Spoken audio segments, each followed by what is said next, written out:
19 अप्रैल को India steel 2023 का उद्घाटन मुंबई के गोरेगांव में मुंबई प्रदर्शनी केंद्र में किया जाएगा, जिसकी अध्यक्षता केंद्रीय इस्पात मंत्री ज्योतिरादित्य सिंधिया करेंगे। विज्ञान और प्रौद्योगिकी मंत्री डॉक्टर जितेंद्र सिंह ने नई दिल्ली में युवा पोर्टल लॉन्च किया, जिसका उद्देश्य संभावित युवा स्टार्टअप को जोड़ना और उनकी पहचान करना है। कार्यक्रम के दौरान मंत्री ने एक सप्ताह एक लैब कार्यक्रम की भी शुरुआत की है।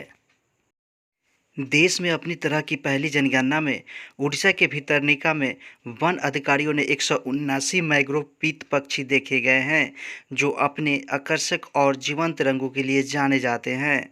ये खूबसूरत पक्षी विशेष रूप से ओडिशा में भितरनिका के मैंग्रोव वन क्षेत्रों और पश्चिम बंगाल में सुंदरबन में पाए जाते हैं। International union for conservation of nature के अनुसार प्रजातियों का मूल्यांकन किया गया है और उन्हें खतरे के करीब के रूप में वर्गीकृत किया गया है। तमिलनाडु के प्रसिद्ध कुंभम पनीर थराचाई या कुंभम अंगूर को हाल ही में भौगोलिक संकेत जीआई टैग दिया गया है।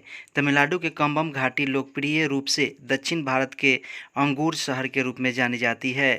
पनीर थ्रेचाई या मस्कट हैम्बर्ग्स किस्म की खेती के लिए जानी जाती है, जो तमिलनाडु में अंगूर उगाने वाले क्षेत्रों का लगभग 85% हिस्सा है। टाटा समूह ने टाटा इलेक्ट्रॉनिक्स प्राइवेट लिमिटेड के सीईओ और प्रबंध निदेशक के रूप में डॉक्टर रणधीर ठाकुर को नियुक्त किया है।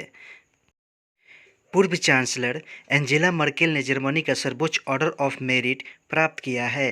ग्रैंड क्रॉस पुरस्कार उन्हें राष्ट्रपति फ्रैंक वाल्टर स्टेनमियर द्वारा दिया गया था। पूर्व चांसलर कोनराड एडेनायर और हेलमुट कोहल को यह पुरस्कार केवल 2 बार दिया गया है। तीनों पूर्व नेता कंजर्वेटिव क्रिश्चियन डेमोक्रेटिक यूनियन से ताल्लुक रखते हैं। राष्ट्रीय और अंतर्राष्ट्रीय स्तर पर प्रसिद्ध अर्थशास्त्री उत्सव पटनायक को प्रतिष्ठित मैल्कम आदिसेसिया अवार्ड 2023 के लिए चुना गया है। पुरस्कार प्राप्त करने वाले को एक प्रशस्ति पत्र और 2 लाख रुपये की नकद पुरस्कार दी जाती है। चेन्नई में आयोजित होगा यह समारोह, जिसकी तिथि की घोषणा ट्रस्ट द्वारा जल्द ही जारी की जाएगी। 2022 में यह पुरस्कार भारतीय अर्थशास्त्री प्रभात पटनायक को प्रदान किया गया था। महानिदेशक जी अशोक की अध्यक्षता में राष्ट्रीय स्वच्छ गंगा मिशन की कार्यकारी समिति ने लगभग 638 करोड़ रुपए की 8 परियोजनाओं को मंजूरी दी है।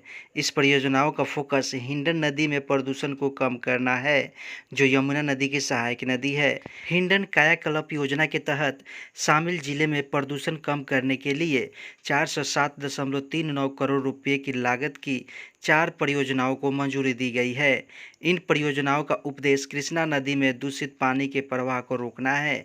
राष्ट्रीय स्वच्छ गंगा मिशन की कार्यकारी समिति की 48वीं बैठक में करीब 638 करोड़ रुपये की 8 परियोजनाओं को मंजूरी दी गई है। जनजातीय मामलों के मंत्री अर्जुन मुंडा मणिपुर में पूर्वोत्तर क्षेत्र योजना से जनजातीय उत्पादों के प्रचार के लिए विपणन और रसद विकास का शुभारंभ करेंगे। यह योजना आदिवासी उत्पादों की खरीद, रसद और विपणन दक्षता को बढ़ाकर पूर्वोत्तर क्षेत्र में रहने वाले अनुसूचित जनजातियों को लाभान्वित करने के लिए तैयार की गई है। केन्या के युवांश चेबेट ने मैसाचुसेट्स में 127वें बोस्टन मैराथन के दौरान पेशेवर पुरुष वर्ग में पहला स्थान हासिल किया है।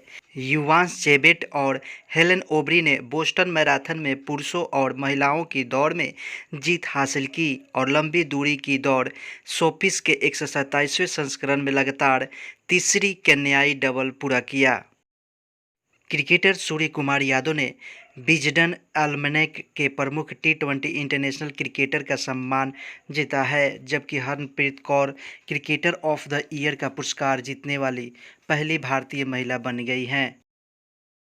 17 अप्रैल को भारत रूस व्यापार संवाद 2023 का उद्घाटन सत्र नई दिल्ली में हुआ और इसमें विदेश मंत्री एस जयशंकर और रूसी उप प्रधानमंत्री डेनिस मंटूरोव ने भाग लिया। प्रसिद्ध खेल इतिहासकार और लोकप्रिय टीवी शो होस्ट बुढ़िया मजबूदार ने महान क्रिकेटर सचिन तेंदुलकर के 50वें जन्मदिन के अवसर पर सचिन @50 सेलिब्रेटिंग ए मेस्ट्रो नामक एक नई पुस्तक का विमोचन किया है। पुस्तक को वैचारिक रूप से मजमूदार द्वारा डिजाइन और क्यूरेट किया गया है, जिसमें गुलजार द्वारा लिखित एक विशेष बैक कवर नोट है। यह आधिकारिक तौर पर तेंदुलकर के 50वें जन्मदिन पर जारी किया जाएगा, जो 24 अप्रैल 2023 को पड़ता है। पुस्तक में तेंदुलकर की सफलता की यात्रा को शामिल किया गया है। 19 अप्रैल को विश्व लीवर दिवस के रूप में मनाया जाता है। इस बार विश्व लीवर दिवस की थीम है सतर्क रहे, लीवर की नियमित जांच कराए, फैटी लीवर किसी को भी प्रभावित कर सकता है।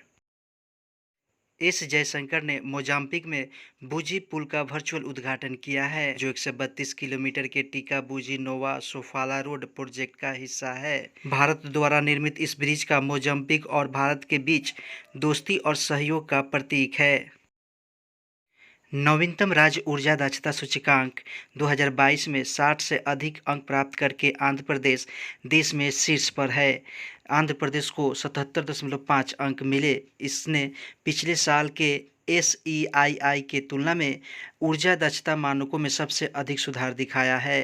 राज्य ऊर्जा दक्षता सूचकांक 2022 को हाल ही में केंद्रीय ऊर्जा मंत्री RK सिंह द्वारा लॉन्च किया गया था।